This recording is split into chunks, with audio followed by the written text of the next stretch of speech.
Itulah kenapa aku bilang dia jantungnya nih. Benar. Gitu. Ya tiba-tiba minta naik gaji juga. Balik lagi. Nah, karena kan yang kita gaining banyak kan generasi Z kan. Yes. Jadi pastinya tempatnya harus fun, harus fleksibel, ya kan? Ya, itu sih yang disukai generasi Z sekarang, fleksibel. Ini CV-nya yang rapi, yang jelas, ada achievement-nya, ada pengalaman kerjanya. Jadi kan kalau as recruiter kita jadi tahu kan sebenarnya yang kita cari udah pas atau belum kayak gitu. CV kan nih pasti banyak nih yang masuk nih. Ada trik-trik sendiri nggak sih dari HR tuh bisa kayak ngenyortir CV itu seperti apa? Mungkin banyak yang penasaran ya antara besaran pendapatan yang didapatin ini. Tiba-tiba lihat CV jatuh cinta.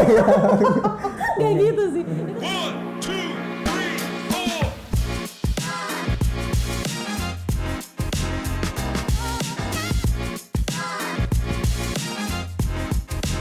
Oke, selamat datang teman-teman semua di podcast pertama, podcast perdana kita nih di Rupiah Cepat Podcast. Oke, kenapa sih kita ngadain ini podcast? Basically, kita itu cuma buat ngobrol-ngobrol doang sih, dan juga untuk ingin mengetahui gimana sih bekerja di Rupiah Cepat, atau gimana sih tentang speaker-speaker kita yang kita undang di podcast ini, gimana sih mungkin nanti dari berbeda divisi. Pokoknya ini untuk ngobrol-ngobrol dan mengetahui gimana sih Rupiah Cepat, gimana sih kerja di Rupiah Cepat gitu.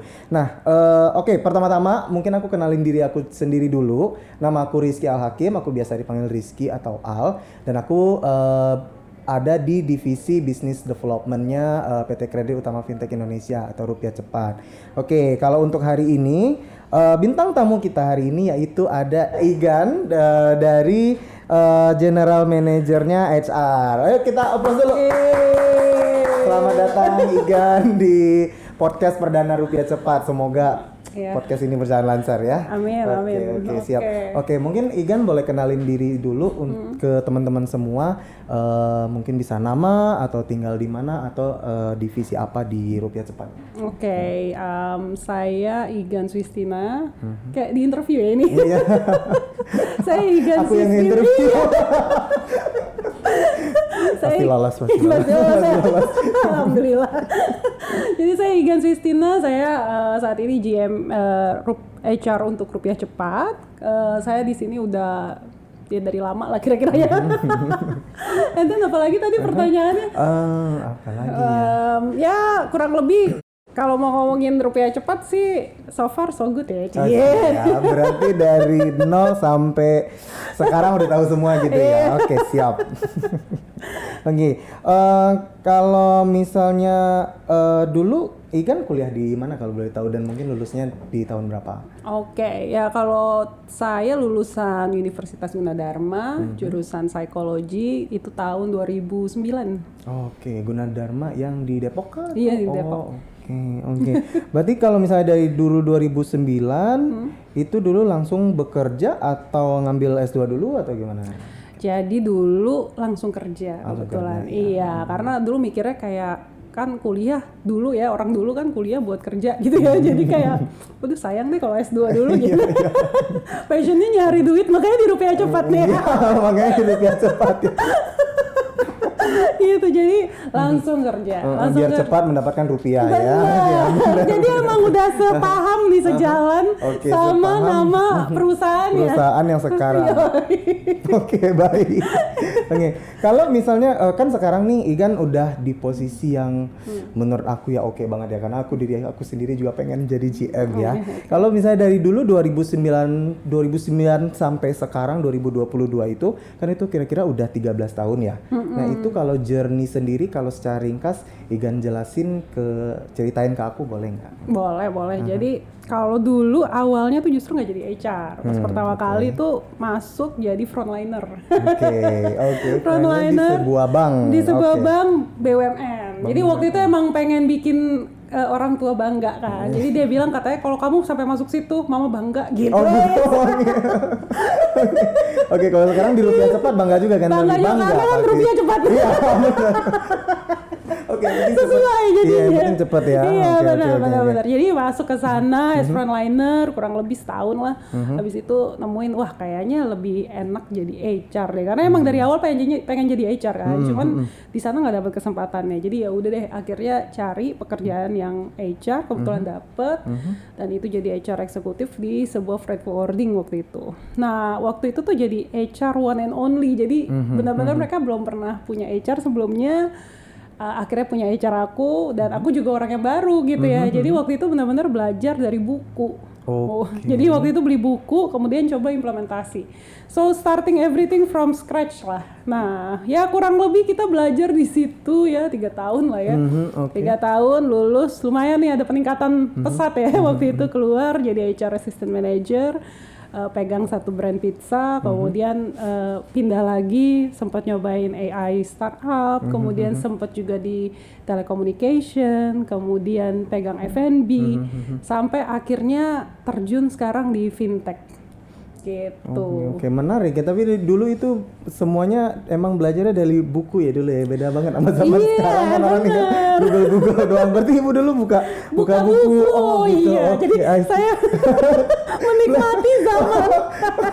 Jadi dulu belajar HR buka buku. Bagaimana menjadi HR yang baik begitu. Benar. Jadi sebenarnya mental saya itu dijel. Mental saya dibuat dari mulai baca buku sampai sekarang baca handphone. Iya. Tapi bagus sih, jadi mencoba semua zaman. Oke. Kalau menurut Igan sendiri, kalau menjadi HR itu, mungkin pertanyaan aku, kalau HR itu sebenarnya apa sih gitu loh? Itu kan namanya kan Human Resource Department, sumber daya manusia gitu. Jadi apa sih sebenarnya HR itu menurut Igan sendiri? Oke, HR itu sebenarnya kayak jantungnya perusahaan ya. Iya, karena karyawan sendiri juga jantungnya perusahaan. Iya, karena dia mompa kan, dia nge-supply orang nih ke berbagai departemen supaya departemen itu jalan. Kalau departemennya jalan, perusahaannya jalan. Itulah kenapa aku bilang dia jantungnya nih. Karena semuanya tuh nanti akan kembali lagi ke dia kan. Begitu dia supply dan akan balik lagi. Kalau misalnya orang yang mau berkeluh kesah balik lagi ke HR. Kalau orangnya tiba-tiba dapat kesempatan yang lebih baik balik lagi ke HR. Makanya disebutnya jantung daripada perusahaan. Kalau orangnya tiba-tiba minta naik gaji juga balik lagi ke HR. Pokoknya semua balik lagi ke HR gitu. Iya benar sih. Benar. Jadi makanya disebutnya jantung, dia yang mompa, dia nanti balik lagi ke dia. Setiap ada orang yang pun menurut misalnya atasannya, wah perlu di coaching nih, dikasih lagi ke HR. Iya benar juga ya. Iya benar juga. Begitu bagus kirim lagi ke HR gitu kan. Jadi semuanya tuh ada di HR. Dasar-dasarnya semuanya ada di HR. Cuman ya sifatnya kalau dari segi manajemen ya pasti sifatnya lebih ke supporting. Kenapa sih? Karena kan kita bukan inti ya. Misalnya kayak perusahaannya kayak sekarang deh fintech kan sebenarnya intinya ada di finansialnya gitu. Tapi kan kita bukan yang megang finance-nya gitu. Kita pegang orangnya. Jadi selalu kelihatannya lebih ke supporting unit. Tapi si supporting ini sangat penting nih karena supply and demand-nya selalu di situ-situ aja dan di dalam gitu. Jadi kita seolah-olah kayak kirim balik lagi, kirim balik lagi gitu. Oke. Tapi kalau misalnya menurut Igan udah di Rupiah Cepat berapa tahun ya kalau boleh tahu? Kurang lebih 2 tahun. Kurang lebih 2 tahun. Selama 2 tahun ini, menurut Igan karyawan-karyawan Rupiah Cepat itu punya karakteristik seperti apa sih? Kalau karyawan Rupiah Cepat itu karakteristiknya generasi Z. Iya, generasi Z. Iya, generasi Z. Ya dasarnya gini, kalau generasi Z kan pasti dia pengen berkecimpung di yang values-nya sama dia, ya kan? Satu. Begitu berkecimpung di values yang sama, pasti gerakannya cepet nih. Makanya namanya aja Rupiah Cepat gitu. Isinya kita hubungkan dengan ya jadi di sini karyawan semuanya satset. Nah, ide-idenya juga kayak gitu. Satset yang penting ada, jalanin ya kan. Yang penting cepat juga lagi. Jadi karakteristiknya orang-orang di Rupiah Cepat itu ya lebih kayak Gen Z gimana sih? Cepat ada, cepat berkembang gitu. Tapi kalau misalnya kita ngomongin generasi ini kan beberapa tahun belakangan ini emang lagi booming banget tuh generasi Y, ada yang bilang boomers. Kalau boomers kan yang orang-orang tua itu Iya. kan. Ada yang bilang generasi Y, ada yang bilang generasi Z. Nah, kalau Igan kan udah jadi HR tadi dari tahun 2000 berapa tuh? 2000 something. 2013. 2011 deh. Iya. 2011. Oke, berarti udah 11 tahun ya. Nah, untuk yang kayak orang beda-bedain sekarang generasi Z, generasi Y, itu ada perubahan gak sih dari konsep HR itu sendiri, dan apakah ada strategi dari Igan sendiri untuk menghadapi perbedaan generasi tersebut gitu loh? Ada, pasti ada. Soalnya gini, jadi kalau generasi Z pastinya kita harus ngasih preferensi untuk dia bisa join ke kita apa gitu ya. Ada preferensi yang dia bisa pilih yang sesuai values-nya kah, dan values-nya dia kan ada banyak tuh nanti ya kan. Ada kayak dia yang senang traveling, dia yang suka apa namanya jadi decision maker, dia yang suka misalnya compensation yang besar kayak gitu-gitu ya, kurang lebih kayak gitu. Jadi ya kalau dari sisi aku HR, kita pasti ngikutin nih perkembangannya kayak gimana, dia kebutuhannya kayak apa sih, dan itu kita sesuaikan nih supaya mereka juga dapetin apa yang mereka mau. Kalau dulu kan kayak posisi, anggaplah kayak aku lah ya kan, aku termasuk orang dulu nih ya guys. Yang kita kejar tuh pokoknya yang sesuai passion gitu kan. Bener, orang sekarang kan bilangnya passion. Jadi kayak tadi aku bilang passionnya di HR ya, itu nyarinya HR, yang penting HR gitu. Kalau sekarang kan orang enggak, oh iya passion saya misalnya digital marketing misalnya gitu, tapi maunya yang industri A, B, C, D, E, F, G. Jadi kita harus menuhin nih pilihan-pilihan mereka maunya kayak gimana, kemudian coba penuhin yang mereka butuhin tuh kayak apa, supaya at least values-nya nyampe, mereka bisa kasih values yang bagus juga, dan dari sisi kita juga kayak memenuhi kebutuhan dia, karena namanya HR kan selalu kaitannya sama kebutuhan manusia ya. Iya, benar. Namanya aja human resource ya, berarti hubungannya sama manusia. Benar. Oke. Kalau kita ngomongin karyawan Rupiah Cepat, mungkin ada pendengar kita nanti yang mungkin bukan dari internalnya Rupiah Cepat, dari luarnya Rupiah Cepat, atau mungkin yang pengen mengetahui gimana sih sebenarnya karyawan-karyawan yang bekerja di Rupiah Cepat, atau misalnya fintech peer-to-peer lah. Kadang kan fintech itu ada yang orang punya persepsi nggak bagus gitu kan, atau gimana. Nah mungkin Igan bisa ceritain gimana sih karyawan Rupiah Cepat, lingkungan bekerja di Rupiah Cepat itu seperti apa sih? Apakah fun atau apakah terlalu serius apa gimana? Tapi fun sih guys. Okay. Mungkin Igan bisa ceritain dikit gimana? Oke.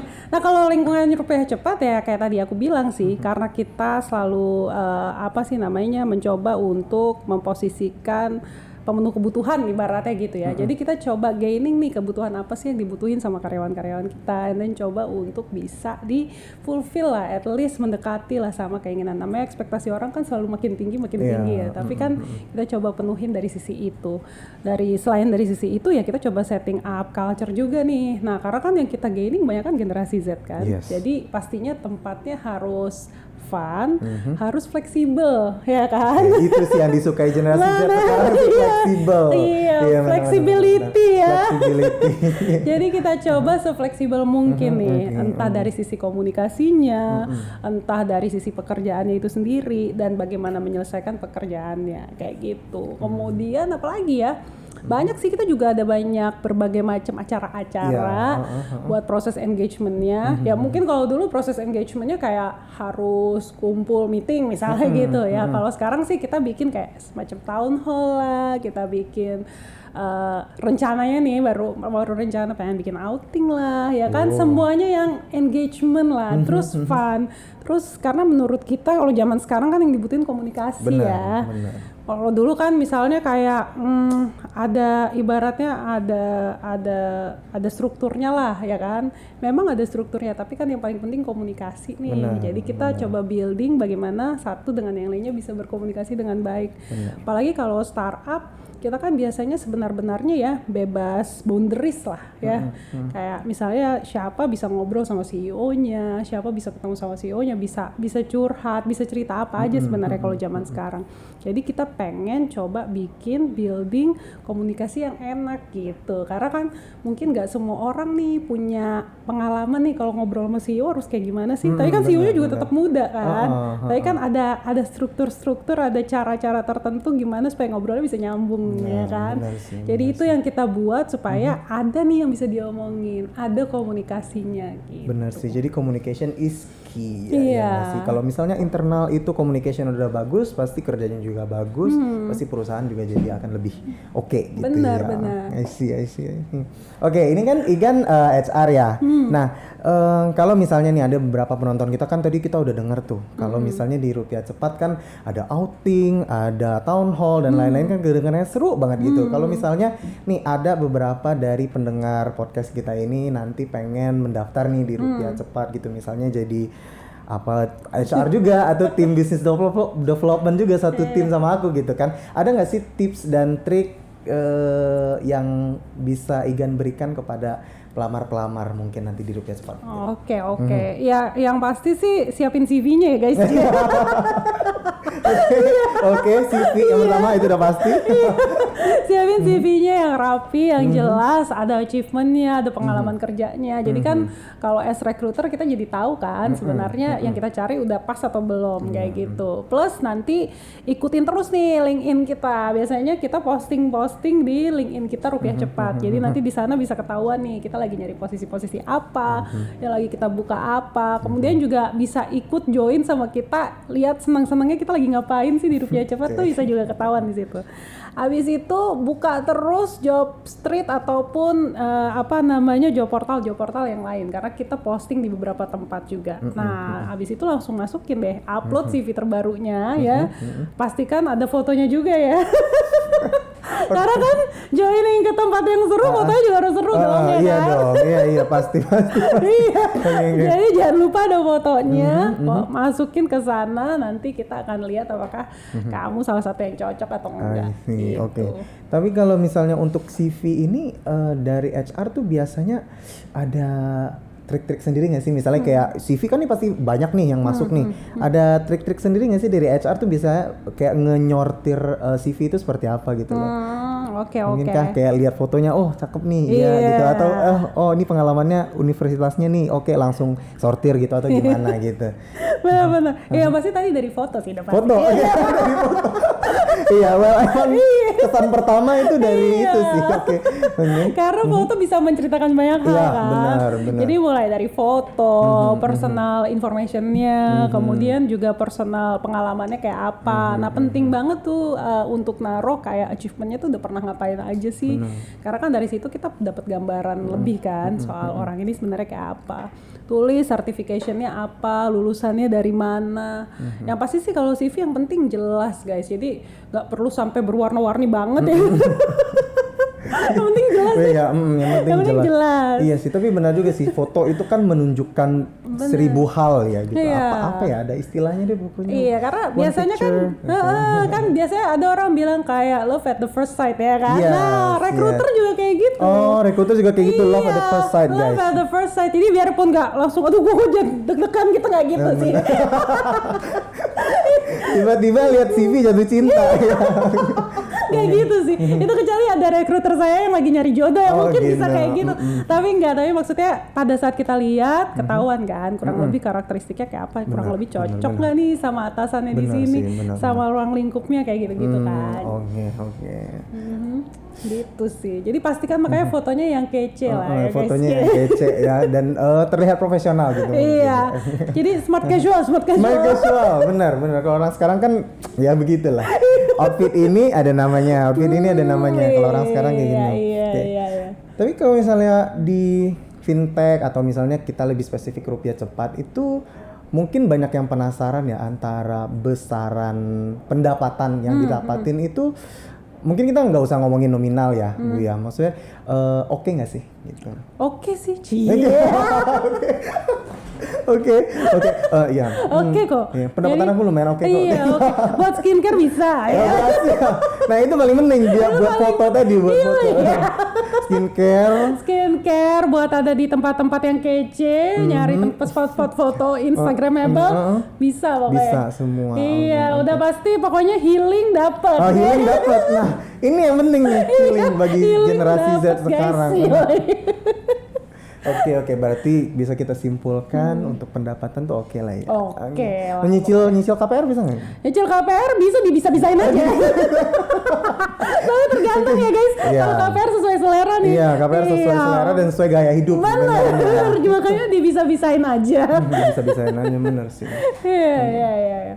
Ya kalau lebih baik sih ya karena kita kan di rupiah cepat ya. Biasanya kita kalau dari sisi orang finansial kan biasanya ada pengaturan keuangan. Jadi money management. iya, jadi kalau berapapun benefit yang kita tawarkan, kalau pergaulannya terlalu hedon lah ya kalau orang bahasa. Kayaknya nggak sanggup nih Yanti untuk nyicil KPR. Jadi ya harus disesuaikan lah guys. Iya benar. Kalau kata orang sekarang jangan jadi BPJS. Benar. Budget pas-pasan, jiwa sosialita. Ini disesuaikan. Kalau disesuaikan pas kok bisa. Bisa. Oke, thank you banget Igan udah sharing ke kita. Aku yakin sih banyak yang lebih tahu gitu. Aku jujur aku sendiri pun juga nambah banyak pengetahuan tentang HR, apalagi tentangnya CV tadi ya. Foto harus bagus, makanya kita butuh skincare, kita butuh treatment. Tapi nggak bercanda guys ya. Thank you so much Igan udah berkesempatan hari ini untuk datang ke sini ngobrol-ngobrol sama kita. Dan untuk teman-teman semuanya, thank you juga udah dengerin podcast kita hari ini. Semoga podcast kita hari ini itu memberikan pengetahuan, karena diri aku sendiri juga banyak mendapatkan pengetahuan, dan semoga teman-teman juga banyak mendapatkan pengetahuan. Thank you so much. Sampai jumpa lagi di Rupiah Cepat episode 2. Thank you. Thank you. 1